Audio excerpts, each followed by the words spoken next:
Depending on where you're from, you've either heard all about Realme or you've never heard of Realme before. Their first phone launched in India only for just over $100, and it was insane value, but since then, they've branched into more global and more premium territory.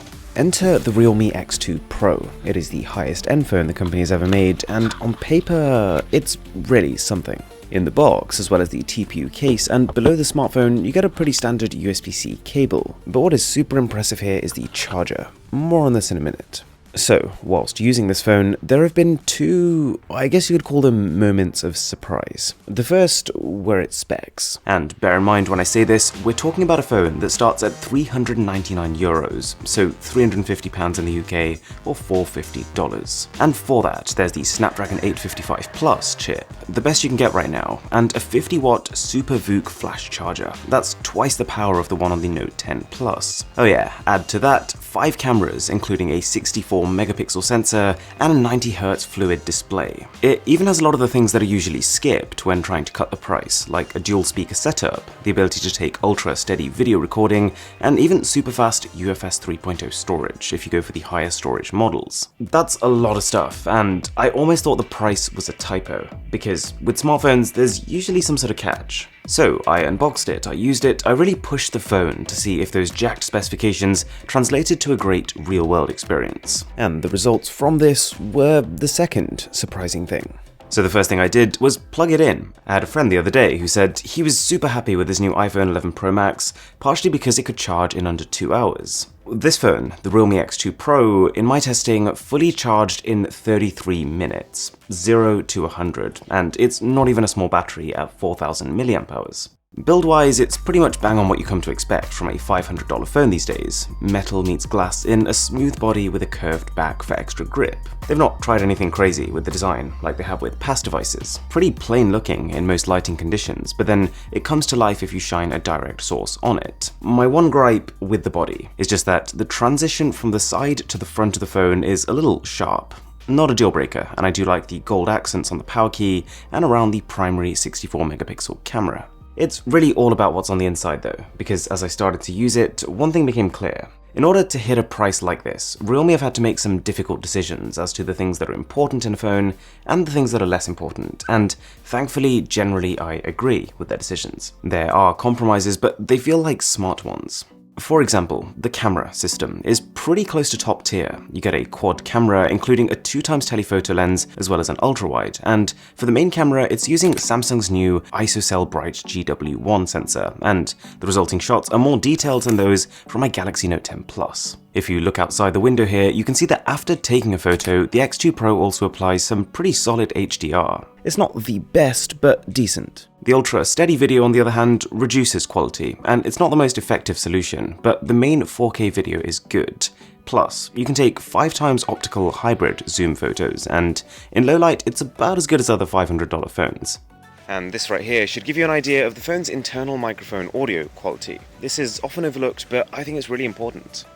Also, speed. This phone is top-tier processing meets fluid 90Hz display, and you might already know that is a combination not to be underestimated.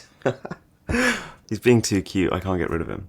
The 90Hz display feels more responsive than the 60Hz on most, and the UFS 3 storage means wicked load times. I pulled up my Call of Duty mobile account on this phone and really good experience. The audio, the screen, but more importantly the graphics I was able to display whilst keeping a solid frame rate. The phone's liquid cooling system is pretty good. It still gets warm, but nothing alarming. Even the Wi-Fi is awesome here. In some rooms of the house, I was getting 2x plus the speed of my Samsung. There's a 4x4 MIMO antenna for stable signal. Again, this is something we tend to see on flagships. For example, the iPhone XS has 4, the iPhone XR has 2. So, I already mentioned that Realme have clearly spent some time deciding what things are less important on a phone. So, what's missing here? Well, coming from the Galaxy S10 5G, which was around $1,200 at launch, the biggest compromise I noticed was display. To give credit, even this is far from bad on the Realme. It's a 6.5-inch Super AMOLED display supporting HDR10+. Brightness is similar, and both even automatically filter out blue light to reduce eye strain. It's just that Samsung's bezels are narrower, and I prefer the hole punch over a notch. That said, taking one look at the iPhone 11 situation, and Realme actually starts to look pretty good. You don't get wireless charging, an IP rating, or micro SD card support, and the phone is still on Android 9. But the 10 update is coming, and I wouldn't say those things are deal breakers for me. I was also happy to see they have retained the headphone jack. The haptic engine on the phone for vibration and feedback is not great, but it's also not bad, and that's pretty much it. Having seen the price, having seen the specs, I was on the hunt for compromises, but there really aren't many. One thing I would say is that whilst with most phones, the base model, the standard variant, is the best value and the one to go for, with this you might want to creep up to the 128GB model for an extra €50. I just don't think the 64GB base storage is quite enough in 2019. Plus, with the more expensive models, you're not just getting more storage, but faster storage. The dual speakers are loud and crisp. I pulled up some old Mr. Who's the Boss videos to test, and vocals sounded great. Plus, they also support high-res and Dolby Atmos sound. The fingerprint sensor covers a larger area than past generations, and it's fast. But actually, the face scanner even faster, and it works at some pretty obtuse angles, so a lot of the time, by the time you've picked it up and you've turned the screen on, it's unlocked. You've also got NFC for Google Pay, and on a final note, the software skin is ColorOS. Realme was initially launched as a sub-brand of Oppo, and even though they're independent now, a lot of Oppo's technologies and software remain. So yeah, that is the Realme X2 Pro, and it feels like as much of a surprise as the Pocophone F1 did last year. It's an affordable phone stacked with specs, and even if we assume you're paying an extra €50 for the higher storage model, it is still easily some of the best value we've seen all year. The company actually has an entire range of smartphones now, starting at the super entry level and working their way up to this, and it's a fitting phone to be at the top. Thanks a lot for watching, my name is Aaron, this is Mr. Who's the Boss, and I will catch you in the next one.